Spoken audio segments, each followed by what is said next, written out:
Oke, assalamualaikum warahmatullahi wabarakatuh. Kembali lagi bersama kami di Info 3 RSID. Pada kesempatan kali ini kita akan sharing terkait dengan bedah standar akreditasi puskesmas, khususnya pada poin MFK atau manajemen fasilitas dan keselamatan. Oke, langsung aja ya. Jadi dalam standar akreditasi puskesmas ini canggih nih karena mengadopsi poin manajemen fasilitas dan keselamatan. Gitu. Untuk isinya terdiri dari apa aja? Yang pertama adalah manajemen keselamatan dan keamanan. Oke, ini sama ya seperti di rumah sakit. Lalu yang kedua, manajemen bahan beracun dan berbahaya. Oke, sama juga dengan rumah sakit. Manajemen kedaruratan dan bencana sama juga dengan rumah sakit. Manajemen pengamanan kebakaran sama dengan rumah sakit. Manajemen alat kesehatan sama dengan rumah sakit. Manajemen utilitas sama, dan pendidikan MFA juga sama. Oke. Jadi secara garis besar sama ya seperti poin MFK di rumah sakit gitu. Tapi ya, kayaknya dalam maksud dan tujuan ataupun EP-nya pasti banyak samanya, tapi pasti ada juga yang berbeda. Oke, kita cek pada poin yang pertama terkait dengan manajemen keselamatan dan keamanan. Oke, kita lihat di sini.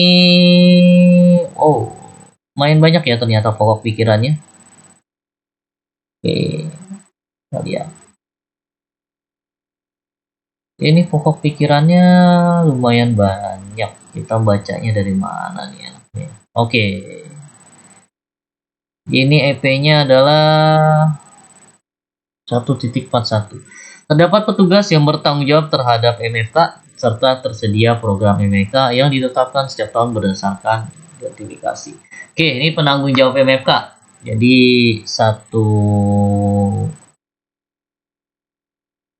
berapa tadi? 1.4.1. Berarti silakan buat SK PJ MFK. Oke, gampang lah ya. PJ MFK pasti sama kayak rumah sakit, itu bertanggung jawab terhadap dan berkompetensi terhadap MFK. Jadi silakan taruh aja orang-orang K3 yang ada di sana. Oke. Lalu yang kedua, menyediakan akses yang mudah dan aman bagi pengguna layanan dengan keterbatasan fisik. Oke. Ini tuh lebih ke bangunan ya berarti ya. Jadi benar-benar ramah disabilitas, difabel, ramah orang tua, ramah anak-anak gitu. Jadi kalau ini karena bentuknya observasi dan wawancara, silakan teman-teman, berarti nggak perlu dokumen ya berarti ya. Tapi silakan buktikan mohon maaf, puskesmas memiliki jalur ramah anak, korban lansia, disabilitas, difabel. Buktikan aja. Jadi buktikannya itu paling gampang ya dengan membuat jalur gitu. Pastikan jalurnya itu tidak ada yang beda level. Jadi kalau ada yang beda level, pastikan itu diberikan RAM. Terus yang kedua, ada penunjuk arah, dan jangan lupa nih, pastikan koridor-koridor atau jalur itu tidak hanya cukup untuk pejalan kaki, tapi juga cukup untuk kursi roda gitu. Oke. Next, dilakukan identifikasi terhadap area beresiko. Oke, ini silakan aja menggunakan apa ya? Kalau di sini HIRA ya. Berarti sebelum membuat HIRA, jadi oke, untuk HIRA itu adalah Hazard Identification and Risk Assessment atau identifikasi bahaya dan penilaian risiko. Silahkan teman-teman lakukan identifikasi bahaya dan asesmen risiko atau HIRA. Nah, dari HIRA ini pasti nanti akan ditemukan, HIRA ini kan dikerjakan oleh unit ya. Nah, nanti si PJMFK ini lalu akan melakukan rekapitulasi HIRA dalam satu puskesmas. Dan dari sini nanti akan ketahuan nih mana area-area berisiko yang ada di dalam puskesmas. Maka nanti akan mendapat daftar area berisiko. Nah, daftar area berisiko ini bisa teman-teman buat dalam bentuk SK. SK apa namanya? SK area berisiko di puskesmas. Isinya seperti apa ya gitu, menimbang, memutuskan, mengingat seperti itu, bahwa daftar area berisiko di puskesmas bla bla bla adalah pertama, poli umum, laboratorium, poli anak, dan sebagainya. Kayak gitu aja sih kalau daftar area risiko ya. Oke, next. Nah, lagi lanjutkan disusun daftar resiko atau risk register. Oke, jadi setelah teman-teman melakukan asesmen resiko yang pertama dengan form HIRA, maka akan didapat risk register. Jadi ini sama seperti rumah sakit ya. Jadi pertama teman-teman silakan lakukan identifikasi bahaya dan asesmen risiko. Untuk teman-teman puskesmas, bisa cek video kami karena memang konsepnya itu sama ya. Bisa cek video kami sebelumnya untuk bagaimana cara melakukan identifikasi bahaya dan asesmen risiko sehingga didapatkan daftar risiko dan risk register. Oke. Jadi risk register ini sebagai penjelasan itu sebagai daftar risiko, itu dimana risk register pada kondisi idealnya itu ditempel di setiap unit pelayanan gitu. Ada risiko apa aja sih di unit pelayanan ini gitu. Itu aja sih isinya sebenarnya. Next ya. Evaluasi dan tindak lanjut per triwulan. Oke, di sini disebut program MFK. Jadi teman-teman jangan lupa untuk membuat program MFK. Tadi nomor 1 sepertinya salah. Silakan buat dulu program MFK-nya. Namanya evaluasi dan tindak lanjut, silakan buat laporan aja, laporan MFK ya. Karena di situ disebut secara triwulan ya, buat aja laporan triwulan MFK. Waduh, simple ya. 1.4.1. Lanjut. Ada lagi? Sepertinya sudah. Oke, kita lanjut 1.4.2. Langsung aja ke EP-nya aja. Dilakukan identifikasi terhadap pengunjung. Oke, ini identifikasi pengunjung. Mirip-mirip seperti RS. Tapi di sini SOP identifikasi pengunjung. Jadi identifikasi pengunjung ini berisi tentang siapa aja sih dan apa tandanya pengunjung ada di puskesmas. Contoh, pasti kalau karyawan pasti mempunyai name tag. Outsourcing biasanya punya name tag dan seragam yang berbeda, seperti petugas kebersihan, satpam. Nah, kalau pasien itu ada identifikasinya atau tidak, gitu. Kalau lansia ada identifikasinya atau tidak. Nah, itu semua dijelaskan di dalam SOP identifikasi pengunjung. Oke. Lanjut. Dilakukan inspeksi fasilitas secara berkala. Oke, ini juga sama ya. Berarti silakan buat SOP-nya dulu.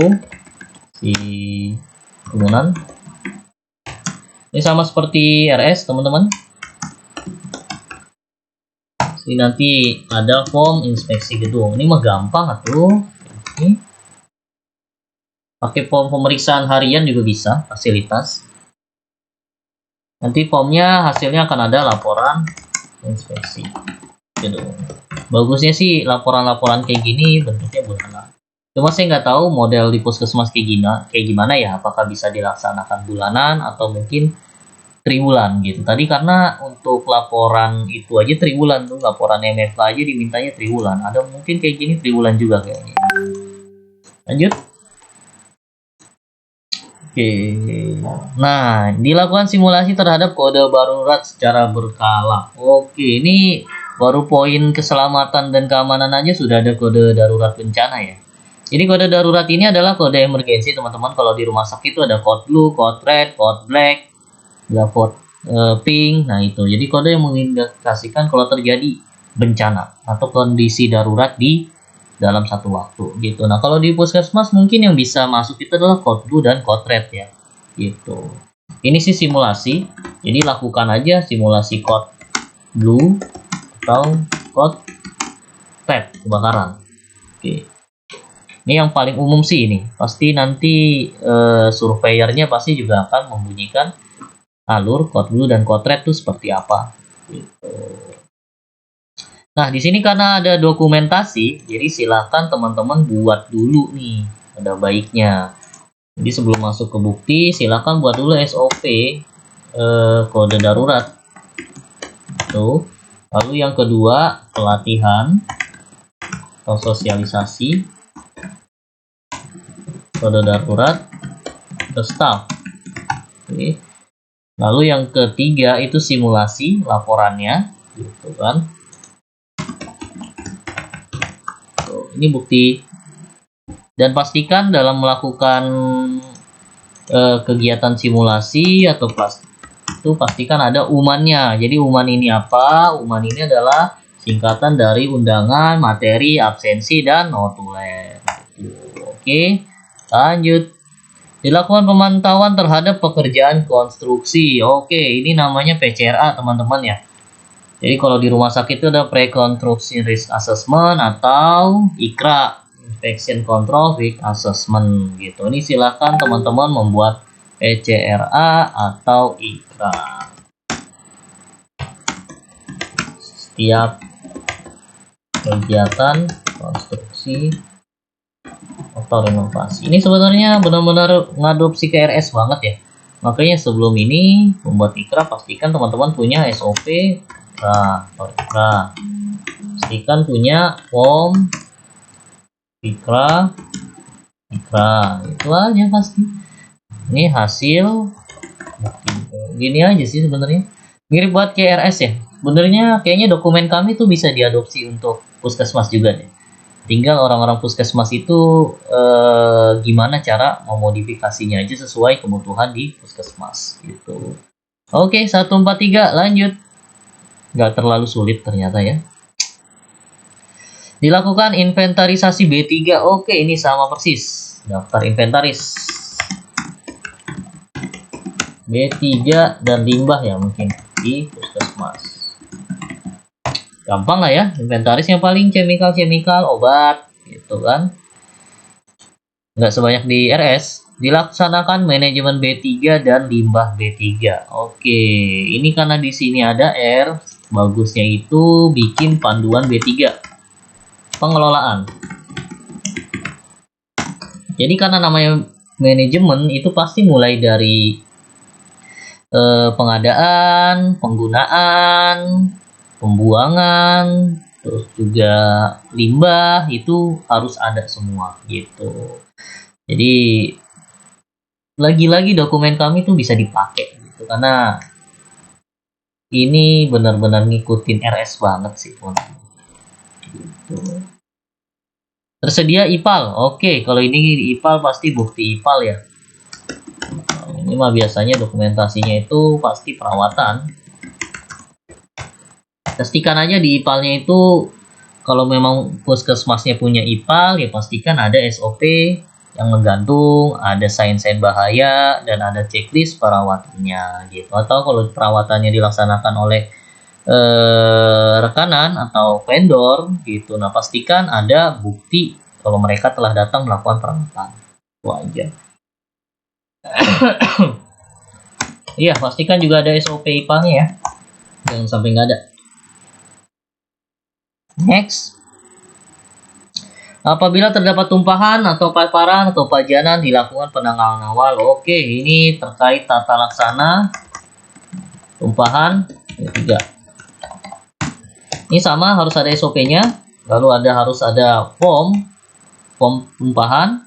Lalu ada lagi rekapan tumpahan kejadian insiden. Lalu ada lagi apa lagi ya, tindak lanjut lah pastilah ya, itu aja kan ada di sini.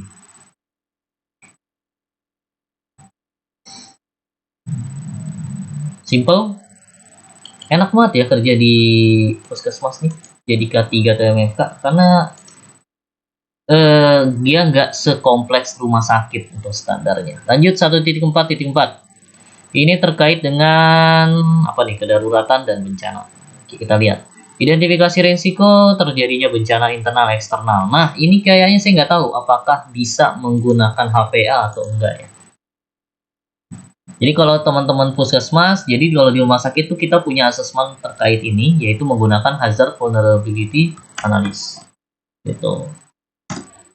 Silakan teman-teman buat form, berarti apa ya, SOP HPA, form HPA, pengisian HPA. Kalaupun ternyata tidak bisa digunakan dengan HPA, teman-teman juga bisa diganti dengan HIRA gitu. Ya, mirip-mirip lah gitu. Kalau ingin mau tahu contohnya, ya bisa cek aja teman-teman video kami terkait dengan HPA, ada juga.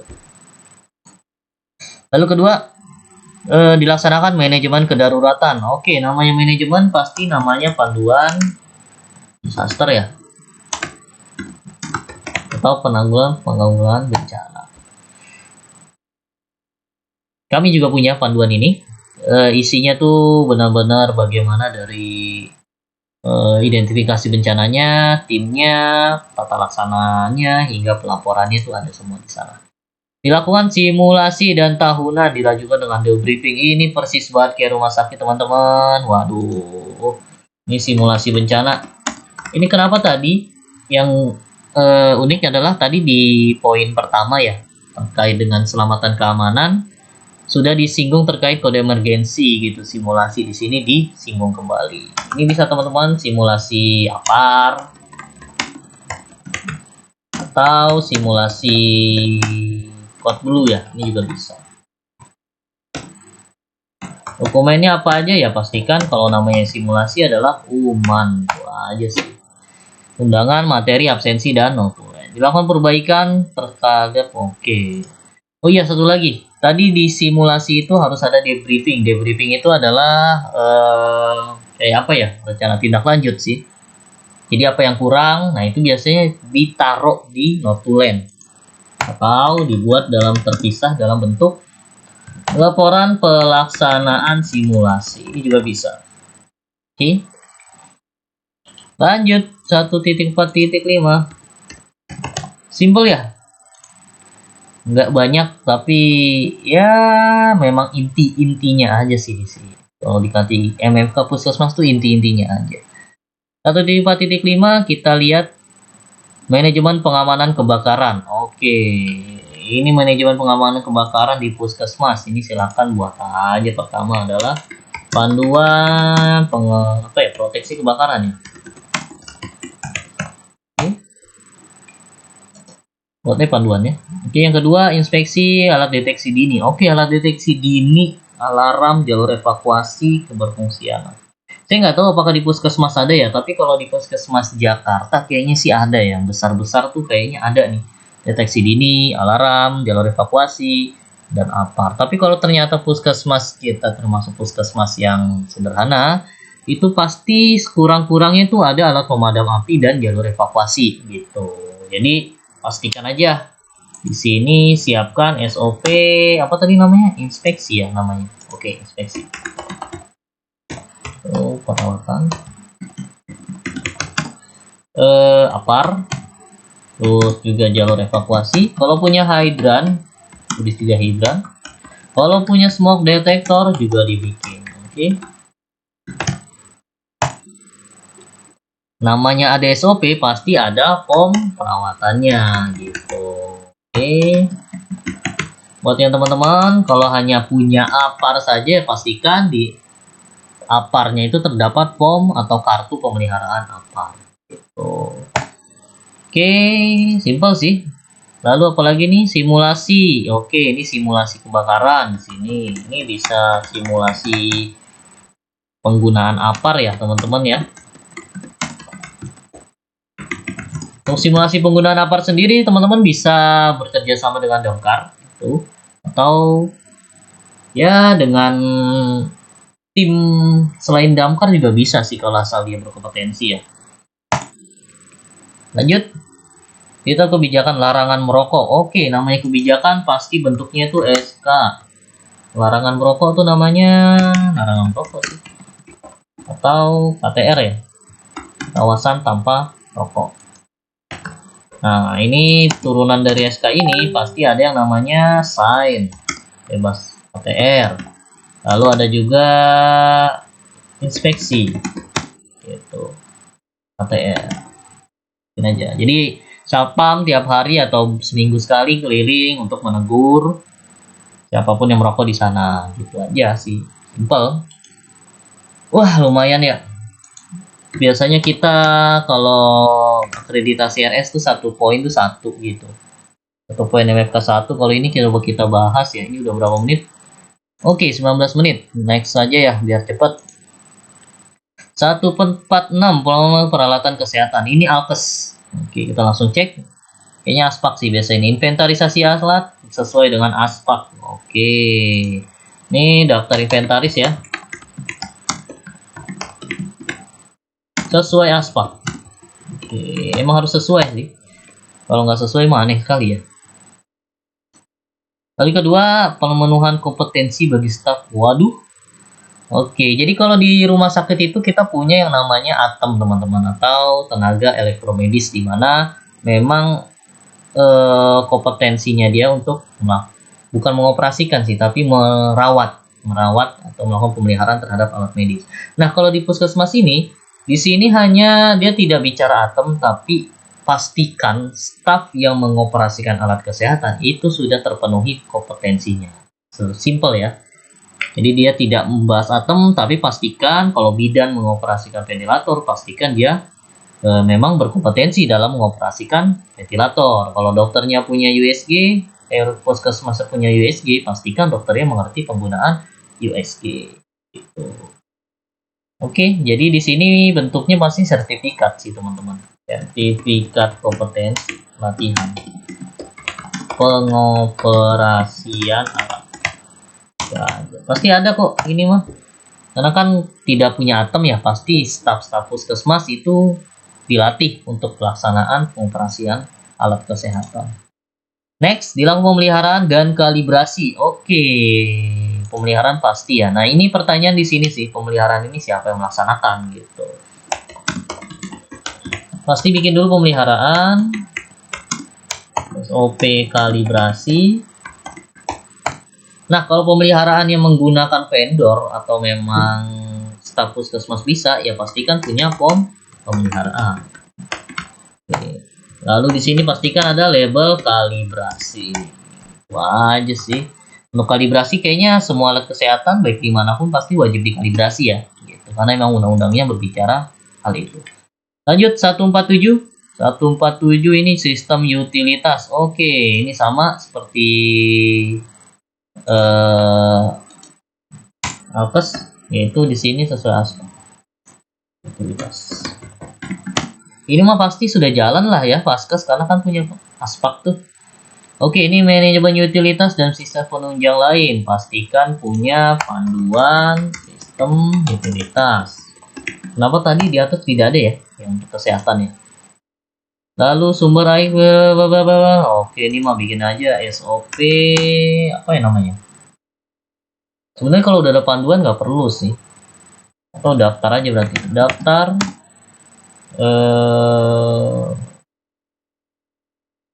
daftar nggak bisa juga sih.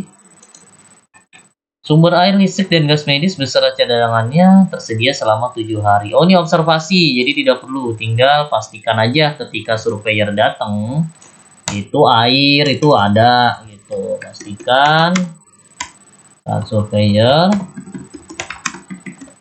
survei air, listrik, dan gas tersedia. Itu aja sih 147. Oke, 148 lumayan ya. Udah lama saya nggak bikin video selama ini. 148 terkait dengan pendidikan MFK. Oke, kita cek apa aja sih. Ada rencana pendidikan. Oke, rencana pendidikan itu bisa dalam bentuk program, diklat. Ini sama kayak MFKRS ya, ada program diklat. Lalu kedua, dilakukan pemenuhan. Waduh, berarti ini pelaksanaan. Saya nggak tahu apakah ada diklat MFK khusus puskesmas. Nanti kita cari tahu ya. Evaluasi pemenuhan pendidikan. Aduh, ini RTL. Oke, simple. Jadi ada program diklat dari dalam setahun, ada program apa aja nih? Misalnya penanggulangan bencana. Oke. Lalu anak PJK 3-nya disekolahin, pelaksanaan diklat. Pastikan nanti ada sertifikatnya. Oke. Oke, lalu RTL-nya apa? Nih pastikan tindak lanjut dari pelatihan tersebut gitu. Simple aja teman-teman. Oke, segini aja sih. Ini simple ya. Nggak serumit rumah sakit, tapi tetap aja ini kalau dikerjain ya butuh apa namanya? Butuh waktu juga ini. Ini yang 1.1 keselamatan keamanan. Oh salah, ini kayaknya apa ya? 1.41 karena di sini tuh ada keselamatan.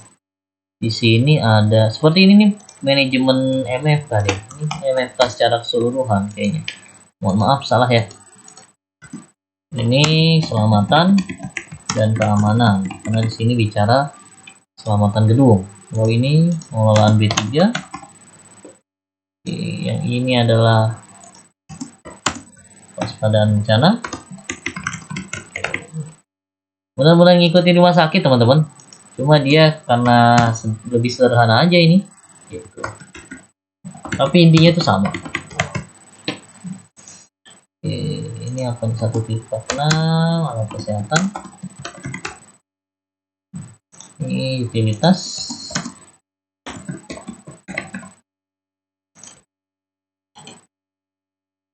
Lalu kesimpulannya gimana? Oke, kalau kita lihat dari standar akreditasinya ya, khususnya pada poin MFK di puskesmas, ternyata hampir semua poin itu benar-benar sama dengan rumah sakit gitu. Cuma bedanya ini lebih sederhana aja gitu. Jadi kalau skalanya rumah sakit 10 gitu ya, ini yang diminta tuh paling hanya 7 atau 6 gitu, 6 poin saja gitu. Jadi kesimpulannya, apakah bisa menggunakan dokumen dari rumah sakit?